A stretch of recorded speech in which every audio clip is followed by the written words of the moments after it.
একটি হ্যান্ড পেইন্টের টিউটোরিয়ালে আজকে আপনাদের সবাইকে স্বাগত। তো আজকের ভিডিওটিতে আমরা একটি খাদি পাঞ্জাবির উপর হ্যান্ড পেইন্টের সম্পূর্ণ টিউটোরিয়াল আমরা তুলে ধরার চেষ্টা করেছি। যদি সম্পূর্ণ ভিডিও দেখেন তাহলে অবশ্যই বুঝতে পারবেন আমি কিভাবে কি করেছি। তো এখানে আমি একটি খাদি পাঞ্জাবি নিয়েছি ইয়েলো কালারের, আর ক্লায়েন্টের দেওয়া রেফারেন্স দেখেই আমি প্রথমে কাগজের মধ্যে ডিজাইনটা এঁকে নিয়েছিলাম, এরপরে কার্বন পেপারের সাহায্যে আমি কাপড়ের উপর এঁকে নিয়েছি। তো এখন দেখতেই পাচ্ছেন আমি এখানের মধ্যে পেইন্ট করে নিচ্ছি। তো পেইন্ট করার জন্য ডিজাইনটা যেহেতু খুবই সূক্ষ্ম, সহজ হলেও কিন্তু অনেক সূক্ষ্ম, তাই অনেক ধীরে ধীরে আমাকে কাজটা করতে হয়েছে। তো এখানের মধ্যে আমি সবথেকে ছোটো সাইজের যে তুলিটা আছে সেটা আমি নিয়েছি, রাউন্ড ব্রাশের 0 নাম্বার তুলি।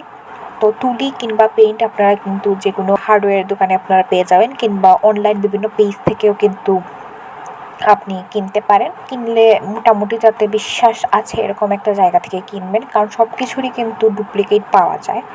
তো মাঝখানে ইন্ডিয়ান কালারগুলো কিন্তু অরিজিনাল কালারগুলোর নামে কিন্তু অনেক ফেক কালার বাজারে চলেছে অনেক দিন পর্যন্ত।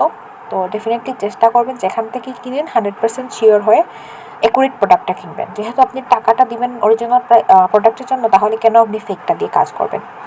তাই চেষ্টা করবেন অরিজিনাল পিনটা ইউজ করার। আর পাঞ্জাবির জন্য এখানের মধ্যে আমি ব্যবহার করছি খাদি পাঞ্জাবি।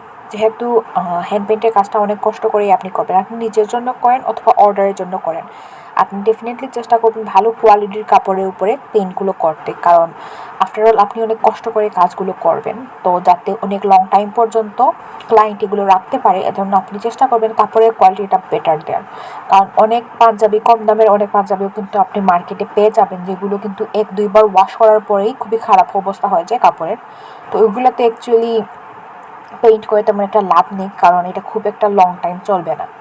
তো আপনি অর্ডার নিলে ডেফিনেটলি আপনি চেষ্টা করবেন ভালো কোয়ালিটির কাপড়ে কাজ করার। খাদিতে দিতে পারেন, খাদি তো সব থেকে বেস্ট। যদি নিজে দেখে কিনতে পারেন তাহলে তো খুবই বেস্ট। আমি ম্যাক্সিমাম টাইমেই অনলাইন অর্ডার করি। তো আমি যেখান থেকে অর্ডার করি মোটামুটি আমাকে আজ পর্যন্ত কোনো খারাপ প্রোডাক্ট দেয় নাই। তো আমি ওইটা থেকে আনি। তো অনেকগুলো পেজ আছে, আপনারা এগুলো থেকে দেখতে পারেন। আর যারা কিনবেন তাদের জন্য আমার একটা কথা আমি ডেফিনেটলি বলবো, যখন আপনারা কিনবেন আপনারা প্রাইসটা শুনে অ্যাকচুয়ালি বোঝা যায় যে আপনি কি পেতে পারেন। যদি আপনি দেখেন যে আপনি খুবই কম দামে কোনো পেজ থেকে প্রোডাক্ট পেয়ে যাচ্ছেন, একটা জিনিস মাথায় রাখবেন, আপনি এক্সপেকটেশনটাও কিন্তু সেই রকমই রাখবেন। যদি আপনি একটু ভালো কোয়ালিটির প্রোডাক্ট এক্সপেক্ট করেন তাহলে আপনাকে কিন্তু সেই রকম একটা প্রাইসও দিতে হবে। হ্যাঁ, যতটুকু দরকার ততটুকুই, তার থেকে বেশি না, কিন্তু ডেফিনেটলি ভালো কোয়ালিটির জন্য ভালো একটা প্রাইসও মোটামুটি দিতে হবে। ফেসবুকের মধ্যে এরকম ভুয়া সেলার কিন্তু অনেক বেশি। তো আপনি কিনতে সময় একটু বুঝে শুনে তারপর কিনবেন। কিছুদিন ইউজ করবেন, ইউজ করার পর অবশ্যই আপনাকে কাপড়টা ওয়াশ করতে হবে। ওয়াশ করার পর দেখবেন আপনি কালারটা ফেড হয়ে যাচ্ছে। যদি আমি কালারের ক্ষেত্রে বলি আবার কাপড়ের ক্ষেত্রে বলি, দুইটার ক্ষেত্রে কিন্তু এটা সম্ভব। আপনি যদি খুবই কম টাকার কাপড় ইউজ করে আপনি কাজটা করেন, তাহলে দেখবেন যে কাপড়টা একবার ওয়াশ করার পরে কিংবা দুবার ওয়াশ করার পরে কাপড়টা খুব স্ট্রিং করে দিচ্ছে। এখন আপনি এত মোটামুটি একটা টাকা দিয়ে আপনি একটা জিনিস কিনলেন, কিছু টাকা সেভ করার জন্য আপনি একজন ভুয়া সেলারের কাছ থেকে কিনলেন, তো কিনে লাভটা কী হবে আপনার? তো আপনাকে ডেফিনেটলি একটু বুঝে শুনে তারপর কিনতে হবে, এবং সেলারদেরও বলবো আপনারা যাতে একটু বুঝে শুনে তারপর আপনাদের ক্লায়েন্টের জন্য আপনি বেস্টটা যাতে আপনি প্রোভাইড করতে পারেন। তো ব্যাক টু দ্য ভিডিও। আমি একটা জিনিস বলি, ডার্ক কালার কাপড়ে কিন্তু পেইন্ট ভাসানো অনেক কঠিন, কিন্তু লাইট কালার কাপড়ে কিন্তু আপনি যে পেইন্টেই করেন না কেন খুব সুন্দরভাবে ফুটে ওঠে। তো ইয়েলো কালারের মধ্যে আপনি দেখতেই পাচ্ছেন আমি যে কালারটাই করছি অনেক সুন্দরভাবে ফুটে উঠছে। ব্ল্যাক, ব্লু, গ্রিন, এই বেসিক কালারগুলোই আমি ইউজ করেছি এখানের মধ্যে। আপনারা চাইলে আরও অনেক কিছু ইউজ করতে পারেন। আশা করি আপনাদের ভিডিওটি ভালো লাগবে।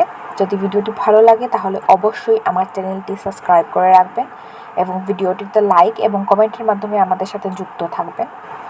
আর যদি কোনো প্রকার কোয়েরি থাকে তাহলে অবশ্যই আমার কমেন্ট সেকশনে জানাতে পারেন।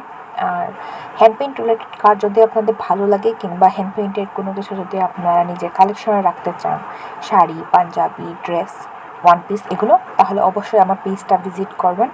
পেজের লিঙ্ক ডিসক্রিপশন বক্সে দেওয়া থাকবে। তো সম্পূর্ণ ভিডিওটা দেখেন, আপনারা দেখলে অবশ্যই বুঝতে পারবেন। এবং আমি টানা কয়েকটা পাঞ্জাবির এই টিউটোরিয়াল আমার চ্যানেলে শেয়ার করব, তো আপনারা চাইলে ওইগুলো ভিজিট করে দেখতে পারেন। এখানের মধ্যে আমি যদিও রেডি কালারটা ব্যবহার করছি, বাট এখানের মধ্যে কিন্তু আমি আমার একটা ছোট একটা বোতলে কিন্তু অলরেডি আমি এনকে এবং পাইনটা সমপরিমাণ সবসময় রেডি রাখি। তো পেইন্টের সুবিধা অনুযায়ী আমি আমার যতটুকু আমার মনে হয় আন্দাজ অনুযায়ী আমি পেইন্ট ঘন কিংবা পাতলা করি। পাতলা করার জন্য আমি এই মিক্সচারটা ব্যবহার করি। তো ওইটা আপনারাও করতে পারেন। যদি কাছে রেডি করে রেখে দেন তাহলে কিন্তু আপনার কোনো ঝামেলা থাকলো না। আর যখনই প্রয়োজন হয় আপনি একটু নিয়ে তারপর রঙটা পাতলা করে নিতে পারেন। রঙ খুব বেশি যদি ঘন হয় তাহলে ব্রাশটা ঘোরাতে অনেক বেশি সময় লেগে যায়, কিংবা অনেক সময় আছে যে পেনটা খুবই স্মুথলি বসে না। পেনটা পুরো পারফেক্ট একটা টেক্সচারে আনা এটা অনেক একটা এক্সপিরিয়েন্সের ব্যাপার আমি বলবো।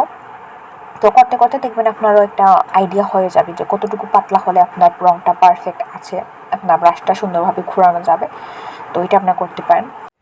তো এইটা হচ্ছে মোটামুটি আজকের ফাইনাল রেজাল্ট, এবং ডিটেলস জানতে আমার ফেসবুক পেজ ভিজিট করবেন। Thank you for watching.